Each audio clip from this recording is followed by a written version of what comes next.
19h30, heure de la grande édition du soir sur Canal 3 Bénin. Voici le sommaire. La deuxième phase du projet de la cuniculture, un tremplin de réussite pour les jeunes filles en situation de vulnérabilité dans la commune de Zakouta, officiellement lancé cette semaine. Un projet conçu par l'ONG Éleveurs sans frontières Bénin au profit des jeunes filles issues des familles pauvres. Au total, 25 jeunes filles ont été formées en cuniculture et 5 en transformation et commercialisation de la viande du lapin. C'est ce que nous dira Imet Elena Mousso. Nous parlerons ensuite du projet Assurance pour le renforcement du capital humain Arche. L'État béninois ambitionne d'organiser une campagne nationale de vulgarisation autour de ce projet. L'exercice se fera avec un téléfilm, une production audiovisuelle qui a été officiellement lancée en début de week-end à Cotonou. Elle montre au public les caractéristiques et le contenu de ce projet voulu par le gouvernement pour soulager les populations les plus démunies. Et puis les membres de l'équipe technique de formulation du compact régional devant servir à relier le Bénin et le Niger sont officiellement installés. L'équipe est composée de 10 acteurs. Leur mission, dérouler le programme de développement du transport pour l'intégration régionale entre le Bénin et le Niger. Accessoirement, le Burkina Faso aussi. Cette ambition est contenue dans le compact 2 du Millennium Challenge et Compte Bénin. Voilà pour le sommaire. Bien bonsoir et bienvenue à notre rendez-vous vespéral de l'actualité. Merci surtout de nous préférer pour vous informer. Le projet La Cuniculture, un tremplin de réussite pour les jeunes filles en situation de vulnérabilité dans la commune de Zakouta, entre dans sa phase, sinon dans sa deuxième phase, une initiative de l'ONG Éleveurs sans frontières Bénin qui vise à sortir les jeunes filles issues des familles pauvres de la précarité. Pour l'occasion, 25 jeunes filles ont été formées en cuniculture et 5 autres en transformation et commercialisation de la viande du lapin. Les détails, c'est avec Imet Elena Mousso. Exécuté par l'ONG Élevage sans frontières ESF Bénin, le projet est à sa deuxième phase. Il est connu sous le vocable la cuniculture, un tremplin de réussite pour les jeunes filles en situation de vulnérabilité dans la commune de Zakouta. C'est une composante des projets innovants des sociétés civiles et des coalitions d'acteurs PISCA. Il vise à contribuer à la sécurisation et à l'orientation socio-professionnelle de 30 jeunes filles vulnérables grâce à la cuniculture. La première phase de ce projet en 2021 a permis la formation de 25 filles en élevage de lapins, la formation de 5 filles en transformation de lapins et en commercialisation, la construction de 25 bâtiments d'élevage individuels, la dotation d'équipements d'élevage, à savoir des cages, des mangeoires, des abreuvoirs, des boîtes à nids, la fourniture de 200 géniteurs, 175 femelles et 25 géniteur mâle. La fourniture d'aliments de démarrage.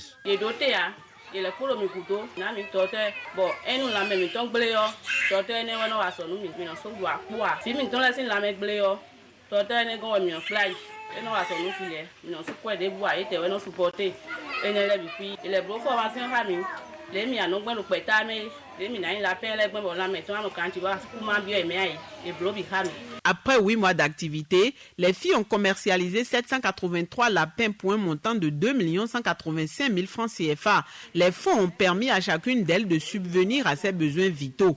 La deuxième phase du projet consiste à renforcer la capacité des bénéficiaires à produire davantage et à rentabiliser leur production. Dans cette optique, chaque fille a reçu un appui en matériel composé de cages, de mangeoires et autres. Avec l'élevage familial, nous constatons quand même qu'il y a l'épanouissement de nos familles et c'est pourquoi pour la réalisation du présent projet, Cridel ONG se tient aux côtés de l'élevage sans frontières. Désormais, l'aliment du lapin sera fabriqué sur place ici à Adido. Le lapin sera transformé sur place. La viande de lapin sera commercialisée au temps réel depuis Adido. Nous voudrions exhorter les filles bénéficiaires à bien s'occuper de cette activité prometteuse. La commune de Zakouta est favorable à accompagner ces genres d'actions qui concourent réellement à son développement. La mission principale du SF Bénin est d'appuyer les communautés paysannes vulnérables à améliorer leurs conditions de vie par l'élevage pour l'atteinte des objectifs. L'ONG bénéficie de l'accompagnement de plusieurs acteurs. L'organisation est financièrement soutenue par Élevage sans frontières France ainsi que l'ambassade de France au Bénin. En vue d'étendre le projet à d'autres localités de la commune, ESF Bénin sollicite l'accompagnement du conseil communal à travers la mise en place du fonds d'appui aux jeunes filles vulnérables. Voilà un projet novateur pour sortir la couche la plus vulnérable de la précarité. Parlons maintenant de la protection de la côte maritime allant de Grand Popo à Ilakondi, ville frontalière avec le Togo. Les travaux sont imminents et le processus de libération des emprises, bien sûr, vient de franchir une étape décisive après des séances de négociation avec les personnes affectées, suivies justement des audiences foraines d'homologation des procès verbaux. Eh bien, des indemnisations ou aides à la réinstallation ont été organisées cette semaine. Reportage Geoffroy Mentan. Les travaux de protection de la côte maritime du Bénin allant de Grand Popo à Ilakondi, dans le département du Mono, démarrent dans les prochains jours. Le chemin est désormais balisé à travers ces audiences foraines d'homologation, des procès verbaux, des indemnisations ou aides à la réinstallation. Organisées dans la semaine du 20 au 26 juin 2022, elles font suite à des séances de négociation qui ont eu lieu à Agoué avec les personnes affectées. Toutes les phases ont été respectées, les enquêtes commodo incommodo, ils étaient allés vérifier si leurs noms correspondent à ce qui est écrit, etc. etc. Et donc, s'il y a des réclamations ont été faites. Une étape décisive vient donc d'être franchie pour le lancement effectif des travaux. Le préfet du Mono, en effectuant le jeudi 23 juin dernier une descente sur les lieux des audiences foraines, ne s'est pas fait prier pour sensibiliser les personnes identifiées affectées par le projet. C'est un projet qui se déroule sous l'égide de l'UEMOA, entre le Bénin et le Togo. C'est le lieu pour moi d'abord de remercier le chef de l'État pour sa détermination, parce que le Conseil des ministres a quand même approuvé tout ce que le comité interministériel a fait comme proposition.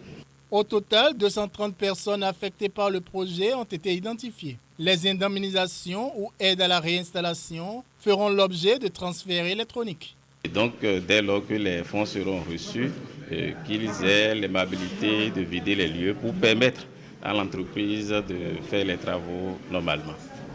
Je voudrais lancer un dernier appel, c'est à l'endroit de ces PAP, comme je le disais tout à l'heure, c'est que ces montants ne soient pas détournés, participent réellement au relèvement de leur niveau pour que leur qualité de vie, à partir de cette annonce, s'améliore. L'argent qu'on nous a proposé, ça dépasse un peu de nos ententes. Nous sommes satisfaits de l'argent. Ce qu'on nous a proposé, on l'a reçu à cœur ouvert. C'est très bon. On remercie le haut jusqu'en bas pour ce qu'ils ont entrepris pour nous satisfaire. Et je tiens à remercier le gouvernement et surtout notre président Patrice Talon pour le bienfait d'avoir pensé à nous. L'entreprise est à pied d'œuvre, il est en train de faire les travaux préparatifs et je crois début octobre, ils vont démarrer effectivement les travaux sur le terrain. Les travaux de protection de la côte maritime du Bénin, allant de Grand Popo à Ilakondi, sont à mettre au titre du projet Wakare, un projet régional placé sous l'égide de la Banque mondiale. Des images à présent avec les députés qui ont pris part cette semaine aux travaux de la session d'orientation des parlementaires de l'Assemblée nationale du Bénin sur le plaidoyer, le suivi budgétaire en faveur bien sûr de l'élimination du paludisme. La session est une initiative de l'organisation internationale Speak of Africa et bien sûr avec le soutien du ministère de la Santé. Objectif, engager désormais les parlementaires dans la lutte et solliciter surtout l'augmentation des ressources pour mener à bien ce combat. Des images toujours, et l'État béninois qui ambitionne d'organiser une campagne nationale de vulgarisation du projet Assurance pour le renforcement du capital humain Arche. L'ESI se fera avec un téléfilm que vous voyez d'ailleurs à l'écran et il a été conçu ensemble avec des artistes béninois.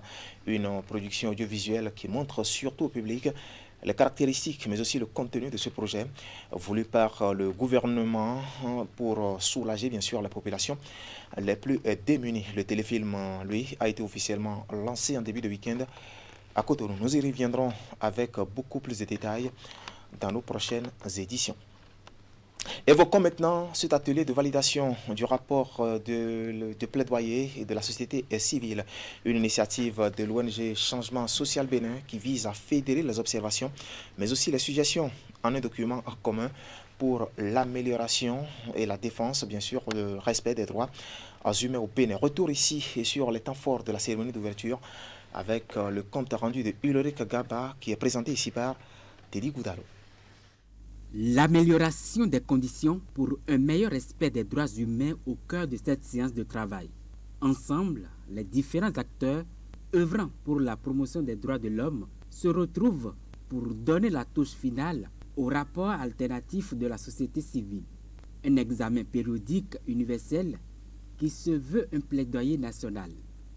C'est un processus qui permet en réalité la revue périodique des États sur le niveau de mise en œuvre des engagements internationaux pris relativement aux droits humains. La société civile, de sa position, a aussi son mot à dire, pendant que le gouvernement est de sa vocation et de sa mission régalienne serait appelé dans son rapport pays à présenter donc le niveau de mise en œuvre à travers un verre qui sera perçu à moitié plein.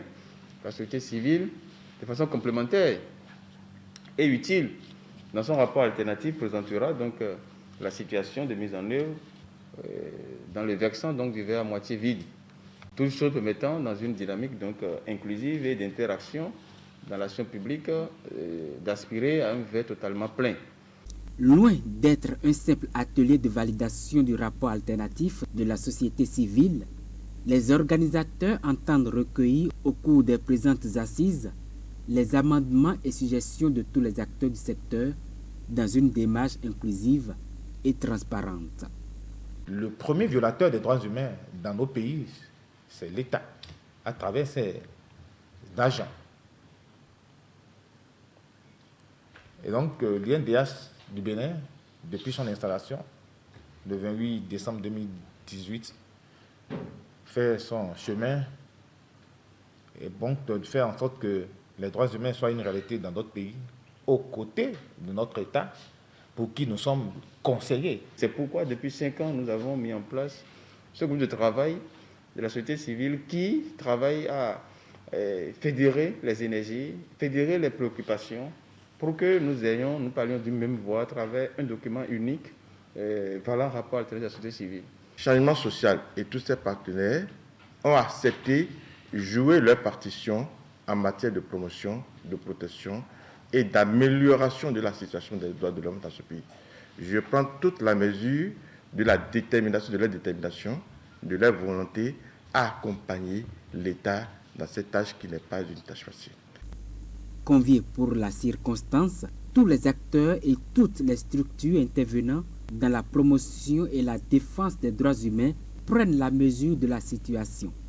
Ils s'engagent à faire de ce document alternatif de la société civile, qui sera validé, un véritable breviaire des observations, doléances et suggestions pour un meilleur respect des droits de l'homme au Bénin. Comment repartir les fonds d'appui au développement des communes FADEC 2022? La question a été au cœur des travaux de la première session ordinaire de la Commission nationale des finances locales, session qui s'est déroulée en milieu de semaine à Boïcon. Et pour l'occasion, plusieurs communications ont meublé les travaux que nous résume ici Imet Elena Mosso. La première au titre de l'année 2022, la session est organisée par la Commission nationale des finances locales, CONAFIL. C'est le cadre idéal pour les participants de débattre des questions majeures portant sur les finances dans les communes. Les assises interviennent dans un contexte de réforme visant l'amélioration de l'action communale pour une décentralisation au service du bien-être des populations. Nous avons déjà procédé à l'installation des secrétaires exécutifs. Nous avons déjà, d'ici quelques jours, nous avons désigné les cadres qui vont accompagner le secrétaire exécutif dans la gestion de l'administration communale. Tous ces organes ne peuvent valablement fonctionner sans moyens. Les ressources du Fonds FADEC interviennent comme une bouffée d'oxygène pour permettre aux collectivités locales de faire face efficacement aux défis actuels et de continuer à assumer dans une dynamique l'amélioration continue des services offerts aux populations. Preuve de la volonté du gouvernement à pouvoir davantage au financement des communes, le rendez-vous de Boycon vient aussi en réponse à l'une des prescriptions du manuel de procédure du Fonds d'appui au développement des communes FADEC, celle relative à la répartition des dotations. Au regard des tests, ces dernières doivent se faire en toute transparence devant les membres de la CONAFIL. À cet effet, cette session sera donc consacrée à plusieurs points, notamment la répartition des ressources du FADEC, fonctionnement et investissement 2022. Et donc la tenue de la présente session vient rassurer un peu les élus et les populations qui espèrent de bonnes nouvelles iront au niveau de nos différentes communes. Il ne pouvait en être autrement puisque nos communes sont à la recherche de croissance pour jouer leur partition dans l'accompagnement de l'État central pour le mieux-être des populations. Le financement des collectivités territoriales est un enjeu important pour le gouvernement. C'est pourquoi une enveloppe financière de 37 milliards sera répartie aux communes au cours de cette session. Et enfin, 900 millions pour le nouveau guichet Sahel. Les maires, les adjoints aux maires, les chefs d'arrondissement, les présidents de commissions permanentes, les conseillers communaux qui n'ont pas d'autres responsabilités et les chefs de village et de quartier de ville seront désormais rémunérés. La présente répartition intégrera donc la rémunération de ces acteurs suscités. Institué en 2008, le FADEC est créé pour servir de mécanisme de financement des collectivités territoriales. La répartition des ressources se fait sur la base de nombre de critères prédéfinis. Il vise, entre autres objectifs, la correction des déséquilibres entre les communes par un système de péréquation. Le FADEC va incessamment changer de dénomination pour devenir le Fonds d'investissement communal et va proposer aux communes de multiples choix de financement plus innovants. Et de 5 pour le forum d'investissement du Bénin initié par l'Agence belge de développement à travers son projet d'appui au renforcement de l'écosystème de l'économie numérique au Bénin, DigiBoost. Il est question cette année de promouvoir une dizaine de start-up féminins à Cotonou. Et les assises ont permis au public de découvrir des solutions numériques que proposent ces start-up identifiées pour la circonstance. Tidi Goudaro. Rencontre de promotion de start-up femmes béninoises. Dénommée Startup Night, elle offre la possibilité à 11 startups de faire connaître leurs solutions au public dans divers secteurs d'activité. Il s'agit de la santé, de l'éducation, le tourisme, l'agriculture, le numérique, l'environnement et bien d'autres. C'est donc un plaisir pour nous de participer à la Startup Night, un événement auquel nous avons pris du plaisir à organiser avec bien sûr la facilitation du Bénin Investment Forum, mais surtout de Enabel Bénin, notre partenaire qui a justement permis la naissance de notre organisation qui est la Womenitech et donc que nous remercions beaucoup. Merci à Enabel Bénin pour le soutien. Startup Night émane du projet DigiBoost exécuté par Enabel Bénin et financé par l'Union européenne. Placé sous le thème Women in Tech, construire une industrie technologique plus inclusive et diversifiée, elle est conçue dans le cadre de la 5e édition du Forum d'investissement du Bénin. Il y a eu un travail de préparation, déjà d'identification de ces femmes-là, et de préparation pendant les semaines qui ont précédé ce temps où elles ont eu à travailler à l'exercice de pitcher leur projet et arriver à convaincre des investisseurs, mais aussi, je pense, tout acteur ici présent. On en parle, faire consolider, à avoir un environnement habilitant pour les entrepreneurs est clé et essentiel si on veut les voir se renforcer, si on veut les voir beaucoup plus fortes. Women must not only be good users of les femmes ne doivent pas seulement être de bonnes utilisatrices des nouvelles technologies, elles doivent aussi participer à les créer. Donc il revient à chacun d'entre nous de jouer sa part en contribuant au changement de mentalité. At MTN, chez MTN, nous mettons un point d'honneur à accélérer l'inclusion des filles et des femmes dans le numérique. Cela part de notre politique de recrutement. Nous avons un focus particulier sur les compétences féminines. Equal employment and career opportunities in this field. Cette soirée spéciale offre ainsi à ces startups féminines des opportunités de partenariat avec plusieurs entreprises publiques et privées. Avant de mettre un terme à cette session d'information, parlons de l'équipe technique de formulation du compact régional devant servir à relier le Bénin et le Niger. Les membres de l'équipe, eux, viennent d'être installés officiellement. Ils sont au total 10 et leur mission est de dérouler le programme de développement du transport pour l'intégration régionale entre le Bénin et le Niger, accessoirement le Burkina Faso aussi. Cette ambition est contenue d'ailleurs dans le Compact 2 du Millennium Challenge et Compte Bénin. Suivez ici la nomenclature de cette équipe avec Afis Bileouma. Il est le coordonnateur national de cette équipe. Il sera suivi du ministre d'État chargé du développement et de la coordination de l'action gouvernementale, Ableb Tchani.